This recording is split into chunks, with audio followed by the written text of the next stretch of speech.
kejatuhan seorang hamba Tuhan atau pelayan Tuhan, hati saya gentar.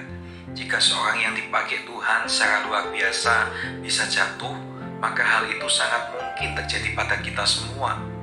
Betapa mengerikannya ketika langkah iman yang telah dijalani bertahun-tahun harus hancur lebur dalam sekejap mata. Tepatlah sebuah lagu pujian mengatakan, bukan langkah pertama yang penting, tetapi langkah terakhir. Tidak dapat dipungkiri, pelayanan Kristen adalah jalan hidup yang tidak mudah. Di sepanjang perjalanan, kita akan diperhadapkan pada berbagai hal yang bisa membuat langkah kaki goyah, mulai dari tantangan yang berat hingga godaan yang sangat menggiurkan. Namun di tengah semua itu, selalu saja ada teladan iman yang mampu menyelesaikan pelayanannya hingga akhir. Salah satunya adalah Paulus. Apa rahasianya? Mari kita pelajari ayat yang menjadi dasar renungan hari ini. Nah, ayat-ayat ini adalah bagian dari ucapan perpisahan Paulus kepada para penatua jemaat pemimpin rohani atau gembala di Efesus. Dalam Kisah Rasul 20 ayat 17-38, ketika itu Paulus sedang berada di Miletus dan akan meneruskan perjalanan misinya ke Yerusalem. Berbagai hal Paulus ungkapkan kepada mereka, mulai dari teladan pelayanannya hingga bahaya yang akan dihadapi oleh jemaat Efesus. Ada satu ucapan yang sangat menarik perhatian saya. Dalam ayat ke-28 Paulus berpesan, jagalah dirimu dan jagalah seluruh kawanan.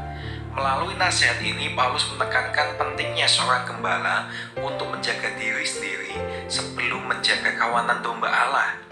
Mengapa Paulus berkata demikian? Karena sebagai seorang rasul, dia paham betul betapa terjalnya medan yang harus dilalui seorang dalam melayani Tuhan. Tanpa memperhatikan kesehatan rohani mereka, para penatua jemaat itu tidak akan mampu melayani orang lain dengan baik. Tantangan yang sudah jelas ada di depan mata adalah ancaman penyesatan. Akan ada orang-orang dari luar maupun dalam jemaat sendiri yang berusaha untuk membelokkan ajaran Tuhan. Tanpa memiliki rohani yang sehat, para penatua jemaat tidak akan memiliki kepekaan maupun hikmat untuk bertindak dengan benar ketika hal itu terjadi. Selain tantangan tersebut, dalam hal ucapan perpisahan ini, kita juga akan mendapat kesan bahwa teladan pelayanan yang Paulus lakukan membutuhkan kerohanian yang sehat. Misalnya, Paulus adalah seorang gembala yang sangat dekat dengan jemaatnya. Dia bahkan tidak ragu untuk mengungkapkan kelemahan-kelemahan dirinya, seperti yang dia lakukan dalam 2 Korintus 12 ayat 5-10. Tujuannya supaya Kristus dapat diberitakan dengan efektif. Sikap pelayanan seperti ini tidak mungkin dilakukan oleh orang yang rohaninya tidak sehat, yang masih mencari-cari hormat dari manusia. Apa yang dihadapi oleh para penatua jemaat Efesus itu masih relevan dengan kehidupan seorang pelayan Tuhan pada masa kini.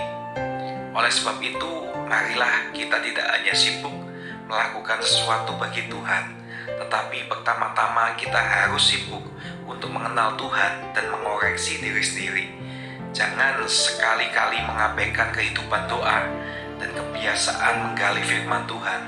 Ingatlah bahwa kemenangan hanya ada di dalam Kristus yang telah membukakan jalan bagi kita semua. Amin.